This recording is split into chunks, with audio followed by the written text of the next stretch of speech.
Okay, so please bear with me.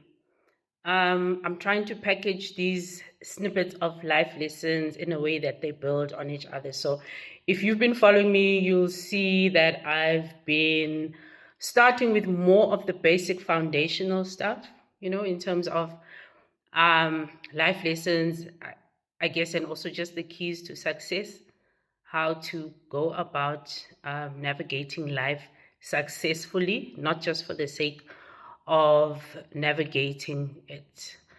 I'll get into the deeper, more personal stuff, as we go along, because I really don't want to start with the negativity. We're kind of going with the hamburger effect. We'll start with the good stuff, basic, foundational stuff. Then we'll get into the middle, which is going to be the real talk, soul talk kind of things. And then we'll end off with a few other items, which I think will be good foundational stuff that are there to set you up for success. So, in the past few days, I was talking about,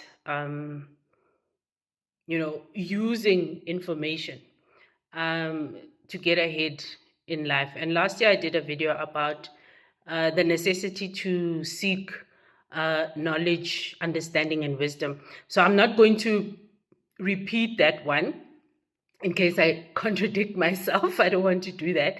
But just have a look at my videos. I think I did it in the middle of last year. It was broken up into two, I think, if I remember.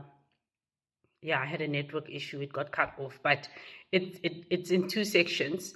And it was really around the importance of seeking knowledge, wisdom and understanding, or knowledge, understanding, and wisdom, in that order, actually. And why am I saying that? A lot of us go through life expecting things to come to us.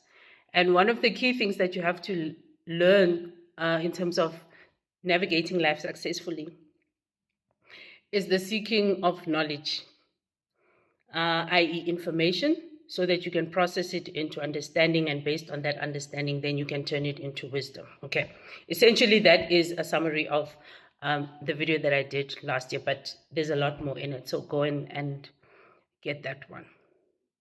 And one of the reasons why the masses actually tend to suffer in life is that they don't seek information. There's an expectation and even an entitlement for things to land on their laps. And that goes with information as well, that information must come to them. Somebody must teach me, somebody must show me.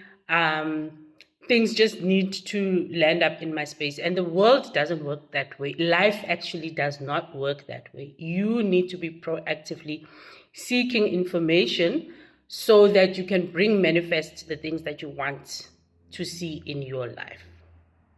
Okay, so for an example, if you want to get a car, obviously you're going to have to research and find information about that car, compare it to the other cars that in that market, that are in that bracket. From an affordability point of view, first of all, you actually have to get a license. So understand the reason why you even need a car.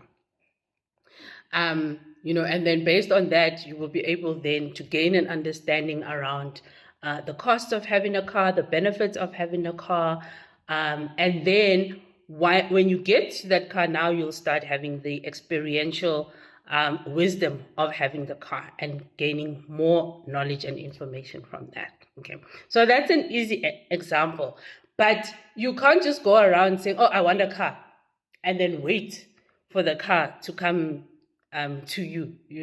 That's not going to happen, because part of creation insists that you must take action towards the steps, or towards the things that you want to achieve. So you must take the steps, you must take action. And one of the first actions is seeking knowledge, getting information.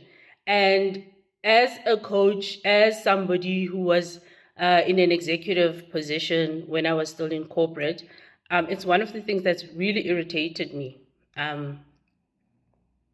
in life, is when you would sometimes even give people information and they would not use it.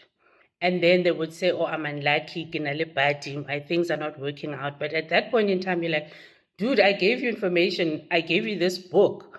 You were just too lazy to open the book, right?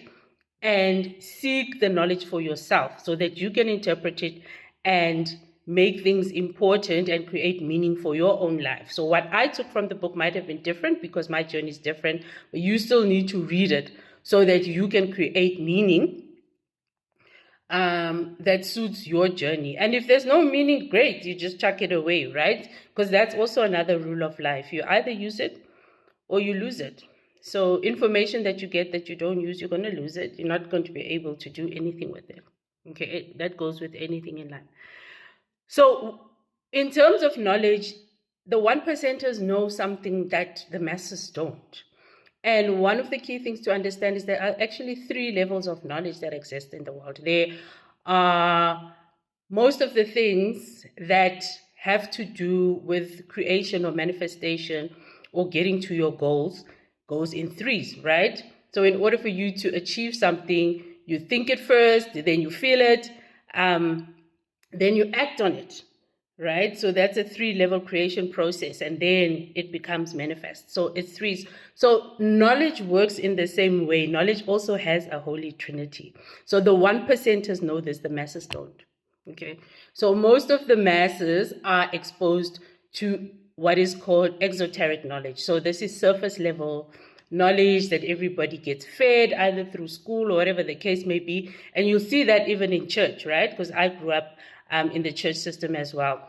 But I used to dig deeper and ask the priest, no, this doesn't make sense, or what is the next level of that? And it really did irritate a lot of people. Honestly, it irritated me because I didn't get the answers that I was looking for.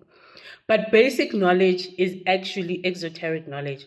And you can see that with that knowledge, the masses don't actually get anywhere, right?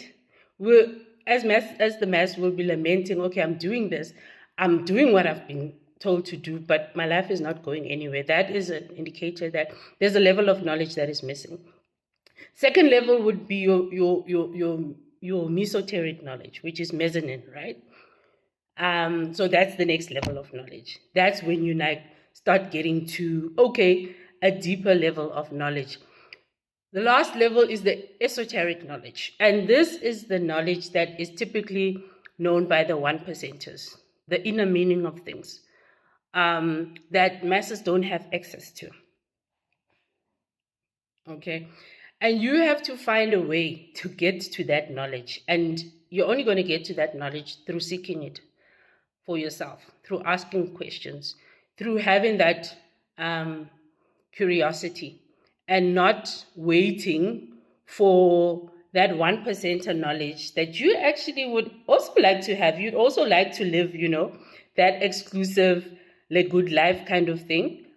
But you're not doing what they've been doing. Yes, some of them have kind of just gotten through that because it's knowledge that has been passed on. But this is why in ancient societies, only special initiates, only certain people were exposed to this type of knowledge because their readiness was shown by the types of questions that they were asking. Okay, so you need to be curious in life. Don't accept things as they are. Don't be that status quo kind of person. Go out there and look for the information and the knowledge that's going to get you to the place that you want to be. All right, always start with your own research and don't just believe what people tell you. In my experience, I'm sorry, the pastor and the priest is not always right. Sometimes they don't even always have all the information. So you go seek the information yourself. You go read that Bible. You go read that book. Okay. So in all you're getting, get knowledge, understanding, and wisdom. Go get that 1% information yourself.